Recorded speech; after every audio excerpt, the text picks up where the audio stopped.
우리 계속해서 우리 사도신경 우리 강의 우리 네 번째 시간이 되었습니다. 오늘은 우리 마태복음 1장 23절 또 우리 누가복음 1장 35절 말씀을 중심으로 해서 동정녀 탄생을 믿습니까?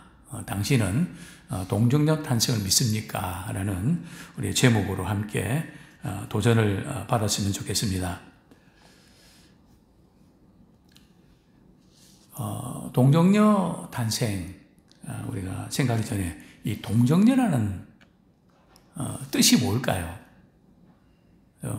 동정녀. 어떻게 보면 참 그 단어 자체가 좀 어렵거든요. 남자와 성관계를 한 번도 맺지 않는 여자. 그죠? 여자의 순결을 지키고 한 번도 이렇게 자신의 몸을 더럽히지 않는 자, 뭐 이렇게 또 쉽게는 우리 처녀라고도 볼 수 있고, 그래서 이제 이 동정녀라는 표현을 이렇게 하고 있는데요. 특별히 이제 종교 개혁이 일어나고, 그리고 이제 18세기 또 이렇게 들어와서 이제 그 계몽주의 사상이 이렇게 물밀도 들어오면서, 그죠? 계몽주의가 뭔가 하면은 인간이 이성으로 말이죠. 합리적인 거, 과학적인 거, 그것만 믿지, 다른 건 믿을 수 없다. 그래갖고 이제 신학자들 가운데도 자유주의 신학자들이 이렇게 많이 일어나면서 뭐 부활 사건이라든지, 그 다음에 동정녀 사건이라든지, 또 예수님이 무리로 걸은 사건이라든지, 뭐 이런, 우리가 이렇게 인간의 어떤, 생각이나 어떤 과학으로 증명 안 되는 그 부분들은 믿을 수 없다. 그래서 이 자유주의 신학자들이 동정녀 탄생을 부인했죠. 어떻게 결혼해야 아이가 생기지. 결혼 안 했는데 어떻게 아이가 생길 수 있나. 그죠? 이러면서 이제 동정녀 탄생을 부인하는, 아직도 믿지 않는 그런 분들이 있습니다. 또 교단도 있고요. 그런데 만약에 동정녀 탄생이 없다면 복음이 성립이 될까요? 동정녀 탄생에 나중에 조금 자세히 설명해지지만은 죄가 없어야 되거든요. 그래서 동정녀 탄생, 성령으로 잉태됐거든요. 근데 동정녀 탄생이 없으면 복음도 없고 구원이 없습니다. 굉장히 중요한 그런 부분들이죠. 그리고 동정녀 탄생이 없으면 말이죠. 그리스도께서 하나님이 되실 수가 없죠. 굉장히 이제 심각한 문제에 봉착하게 되고요. 만약에 그리스도께서 말이죠. 성령으로 잉태되지 않으셨다면 우리 인간이 구원받을 수 있을까요? 불가능합니다. 그래서 우리가 사도신경에서 동정녀 몸에서 우리가 탄생하셨다 이렇게 고백하는데요. 왜 하필이면 예수님이 동정녀 탄생 이런 방법으로 오셔야만 했을까? 그죠? 그저 그런가 보다 하고 아마 지나칠 수 있는데요. 사실 오늘 그 부분을 좀 깊이 조금 한번 생각해 보면 좋겠습니다. 문제는 말이 동정녀 탄생이 생물학적으로, 과학적으로 그것이 가능하냐, 가능하지 않나 하는 문제는 별 문제가 안 됩니다. 그죠? 당시 19세기 때는 말이죠. 그건 도저히 불가능했죠. 지금은 결혼하지 않고 자녀가 생길 수 있습니까? 없습니까? 얼마든지 생길 수 있거든요. 그죠? 성경은 뭐 생물학적으로 예수님이 어떻게 이렇게 태어났다, 그걸 말씀하게 하고 있는 게 아니고요. 예수님은 뭐로 잉태되셨다고요? 성령으로 잉태되셨다는 겁니다. 강조점 거기 있는 거거든요. 그죠? 그래서 이 지금 동정녀 탄생 사건은 대단히 중요한 사건이죠. 그리고 이제 마리아가 말이죠.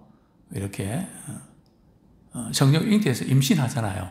예수님은 몇 개월 만에 태어났을까요? 3개월, 6개월, 9개월, 10개월. 예수님도 우리가 똑같이 말이죠. 그죠? 뭐 정확하게 시켜오는지는 성경이 없지만, 인간의 모든 출생 과정을 이렇게 거쳐서 태어나신 거거든요. 그죠? 뭐 보면 아기가 잠 잘 잔다고 우시지 않네. 왜 예수님이 왜 안 우셨을까요? 그걸 미화시킨 거죠. 어린아이인데 안 우는 걸까요? 예수님이 성년이 돼서도 우셨는데, 그죠? 예수님의 탄생을 좀 이렇게 우리가 이렇게 좀 미화시켜서 이제 그렇게 표현하는데요.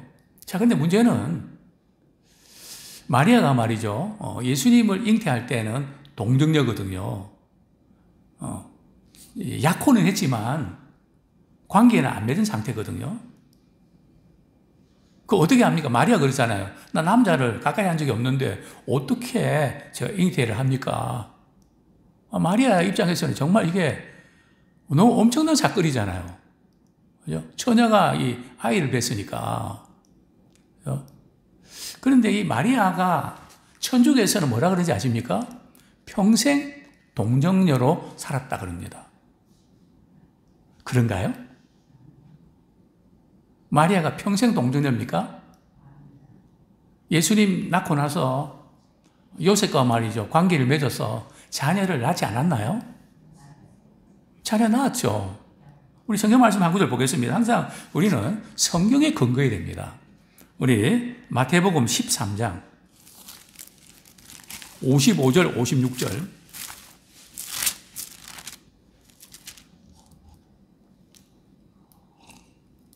마태복음 13장 55절 56절 우리 한번 같이 읽겠습니다. 시작. 이는 그 목수의 아들이 아니냐? 그 어머니는 마리아, 그 형제들은 야고보, 요셉, 시몬, 유다라 하지 않느냐? 그 누이들은 다 우리와 함께 있지 아니하냐? 그런즉 이 사람의 이 모든 것이 어디서 났느냐 하고. 예수님의 이제 남동생들도 많았고요. 그죠? 이름까지 이렇게 됐잖아요. 이름까지 이렇게 기록되어 있잖아요.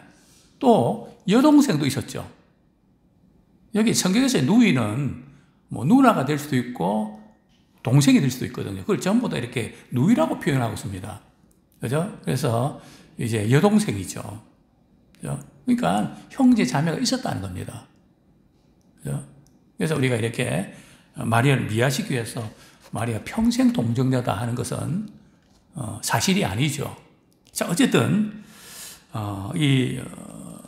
예수님의 동정녀 탄생은 믿느냐 안 믿느냐 너무너무 중요합니다. 자, 그러면 두 번째로 우리가 질문을 던지고 싶은 것은 말이죠. 왜 동정녀 탄생일까요? 그죠?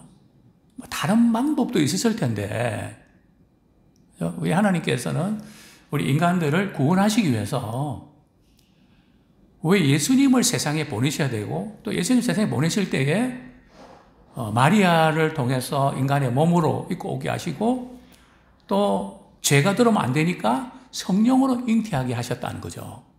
그래, 왜 그럴까요? 이 부분을 우리가 조금 다루고 싶은데요.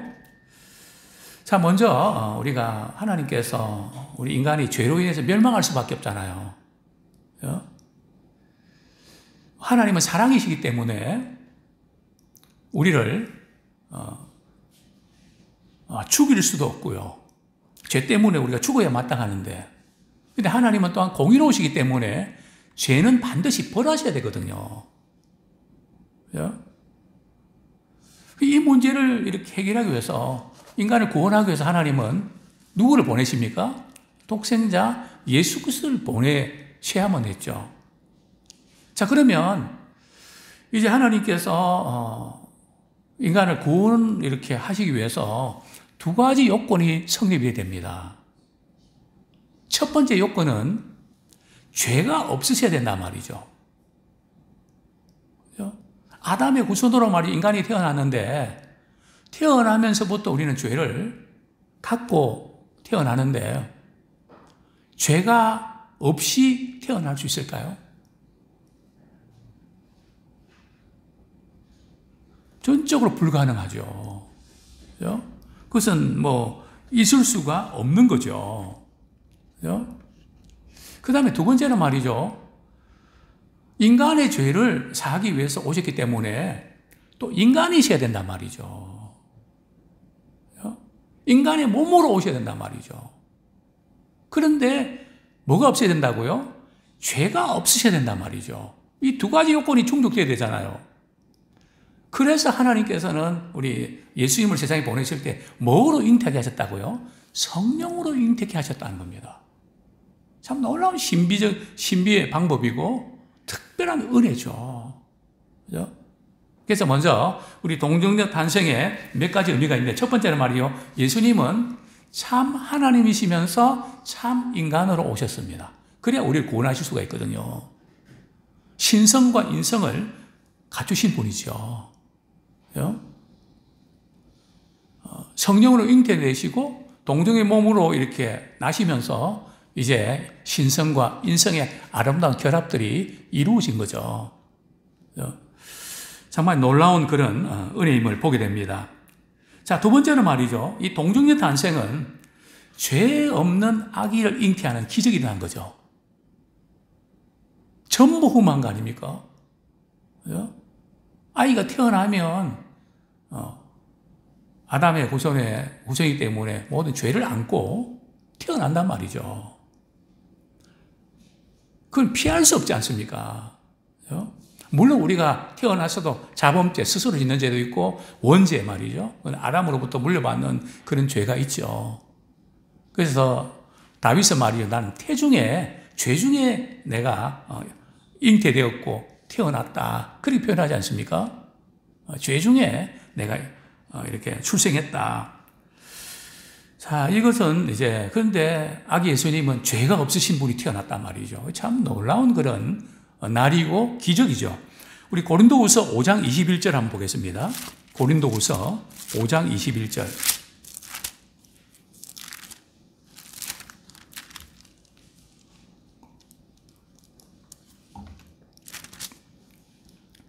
같이 읽겠습니다. 시작. 하나님이 죄를 알지도 못하신 이를 우리를 대신하여 죄로 삼으신 것은 우리로 하여금 그 안에서 하나님의 의가 되게 하려 하심이라. 아무 죄도 없으신 예수님께서 말이죠. 우리의 죄 때문에 대성물로 이렇게 자신을 들이신 이유는 우리로 하여금 죄사함 받아서 하나님께 의롭다 여김을 받게 하기 위해서. 그래서 예수님이 우리를 위해서 대신 십자가 지셨다는 거죠. 참 이 놀라운 그런 은혜들. 예수님은 아담의 후손이 아니기 때문에 죄가 없으십니다. 그리고 성령으로 잉태됐기 때문에 그렇게 하신 이유가 바로 죄가 들어가면 안 되니까. 그죠? 특수한 방법을 이렇게 쓰셨던 거죠.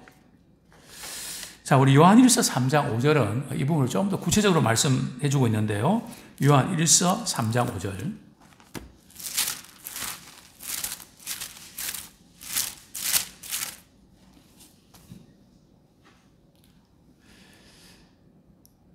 같이 읽겠습니다. 시작.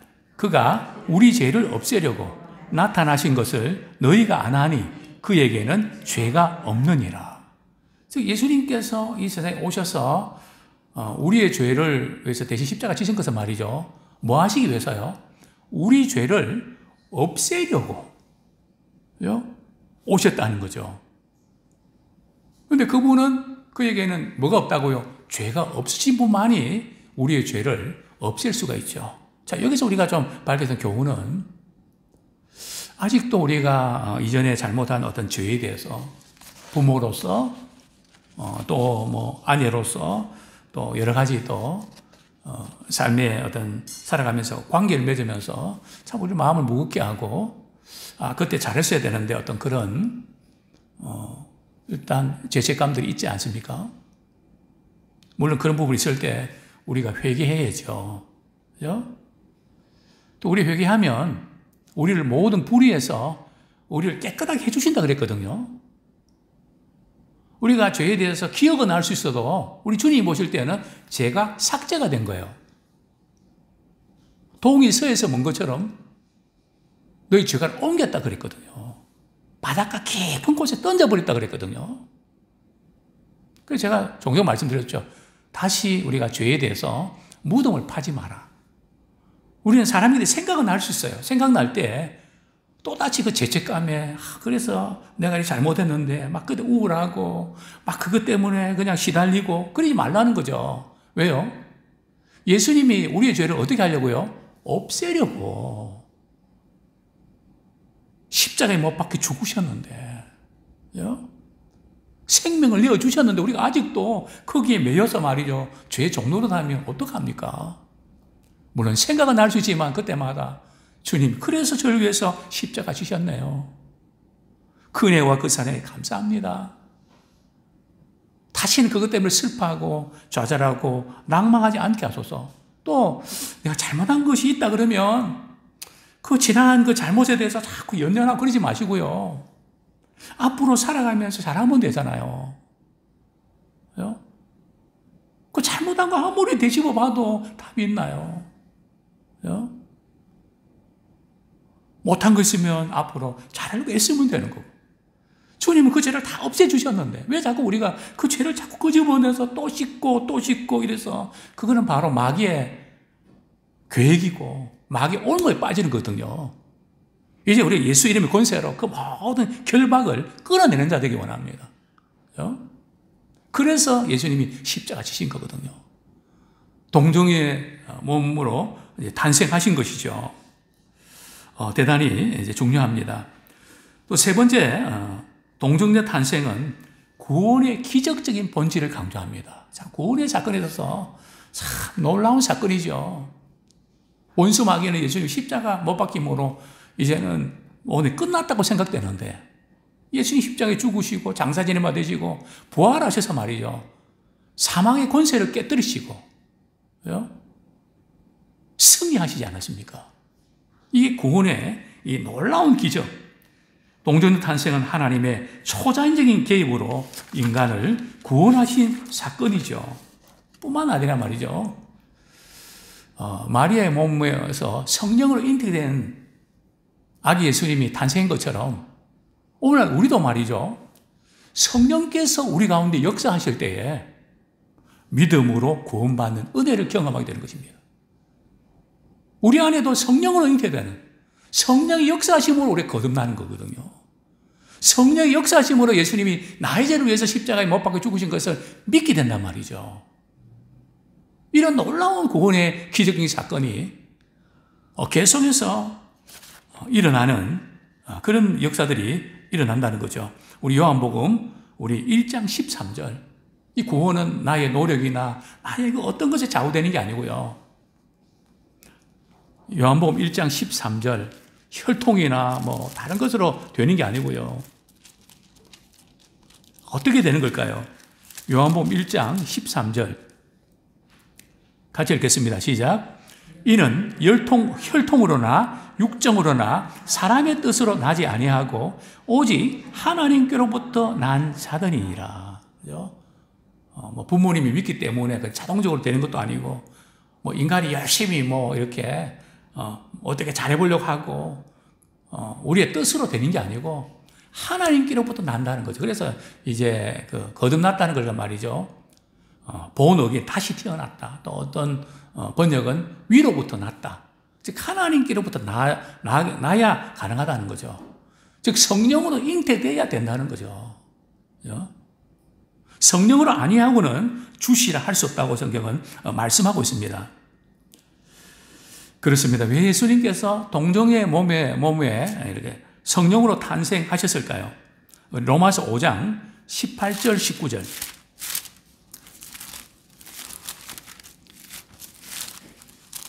로마서 5장 18절 19절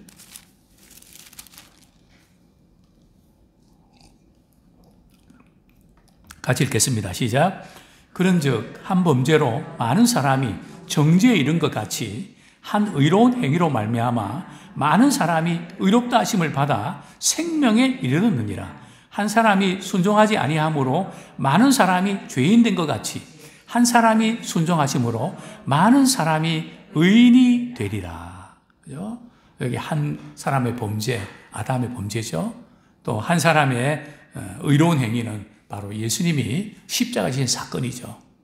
우리가 생명을 우리가 누리게 됐고, 그죠?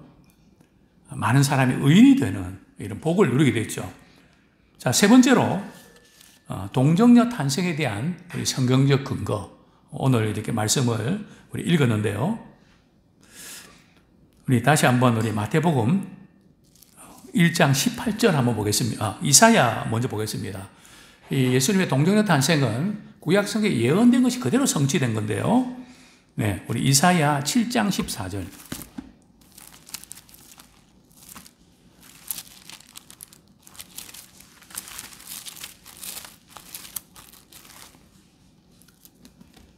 같이 읽겠습니다. 시작. 그러므로 주께서 친히 징조를 너희에게 주실 것이라.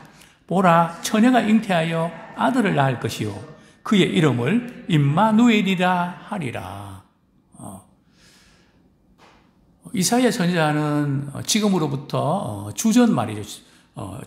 주전 700년경에 지금으로 보면은 그건 2000 그죠? 한 700년 더 되겠죠. 예. 먼저 예고했던 그 예언이 말이죠. 이제 그대로 이루어졌는데요. 우리 마태복음 1장 18절.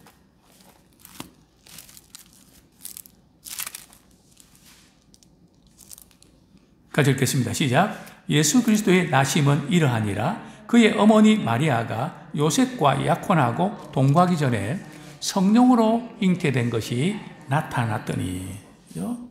이제 성령으로 잉태됐다는 거죠. 누가복음에도 이제 마리아의 동정녀 탄생을 세 번씩이나 거듭 이제 강조하고 있는데요. 누가복음 1장 27절. 누가복음 1장 27절.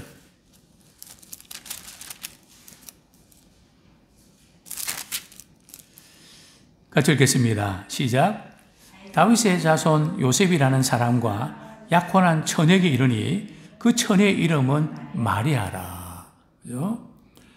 그리고 우리 34절 보겠습니다. 1장 시작. 마리아가 천사에게 말하되 나는 남자를 알지 못하니 어찌 이 일이 있으리까? 35절. 천사가 대답하여 이르되 성령이 내게 임하시고 지극히 높으신 이의 능력이 너를 덮으시리니 이름으로 나실 바 거룩한 이는 하나님의 아들이라 일컬어지리라. 그죠? 그렇습니다. 이제 우리 마리아와 요셉의 증언을 통해서도 동정녀 탄생의 여러 가지 사실들을 확인할 수 있는데요. 마리아하고 요셉은 이제 정혼했거든요. 약혼을 했거든요. 약혼하고 1년 동안은 관계를 맺지 않습니다. 1년 후에 이제 결혼을 하게 되는데요. 자, 근데 문제가 생겼죠. 마리아의 배가 불러오기 시작합니다. 당시에 말이죠. 이 결혼하지 않는 처녀가 아이를 낳으면 아주 이 동네에서부터 저주도 받게 되고 심지어는 죽임을 당하게 되는 그런 무시무시한 그런 시대거든요. 그런데 이제 요셉도 말이 얼마나 이렇게 배신감 느꼈겠습니까? 근데 요셉은 의인이기 때문에 조용히 우리 헤어지자. 우리는 여기까지다. 그렇게 해서 이제 서로 헤어지려고 그러는데 천사가 나타났고 말이죠. 지금 그 마리아가 지금 임신했는데 그것은 남자에 가까이 해서 그런 게 아니고 성령으로 잉태된 거다. 사인을 주죠. 그죠? 또 마리아는 어떻습니까? 마리아는 더 엄청나죠. 천사 가브리엘이 말이죠. 처녀가 잉태하게 될 거다. 그죠? 나 남자 가까이 한 적이 없는데 어떻게 제가 아이를 뵙니까? 큰일 날 이야기 아닙니까? 아니라 성령으로 잉태된 예수가 태어날 거다. 그러니까 마리아가 뭐라 그럽니까? 주의 말씀이 내게 이루어지리라. 참 중요한 부분이죠. 내가 이해할 수 없어도 때로는 두려운 일이 있어도 주님이 말씀하셨으면 그 말씀이 제게 이루어지기를 원합니다. 참 놀라운 신앙 고백 아닙니까? 주의 말씀이 내게는 안 이루어지시면 좋겠습니다. 다른 분한테는 이루어지면 좋겠는데 근데 마리아는 계집 쪽에 주의 말씀이 내게 이루어지면 좋겠습니다. 그렇게 고백했던 거죠. 당사자들이 말이죠. 이게 아니라면 사실 마리아도 생명 걸고 하는 거거든요. 저 싫습니다. 제가 왜 괜한 오해받고. 그죠? 또 요셉도 마찬가지고요. 이런 모든 정황들 볼 때 우리 동정녀 탄생은 확실한 성경이 증언하고 또 구원과 복음에서 대단히 중요한 사건이고 우리 또한 구원받을 때 성령으로 잉태되는 성령의 역사심으로 우리가 주님 믿는 이 놀라운 구원의 사실을 믿고 우리 다시 한번 우리가 참 구원받게 된 것이 얼마나 놀라운 일인지 그죠? 우리 하나님은 얼마나 놀라운 계획을 죄 없으신 예수님을 보내주셔서 그분이 십자가에 못 박히시고 그분을 믿는 자는 죄를 얻게 하시려고 그죠? 의를 의롭게 하시려고 하나님의 자녀가 되고 상속자를 삼기 위해서 이 동정녀 탄생의 이 놀라운 비밀을 행하신 줄 믿습니다.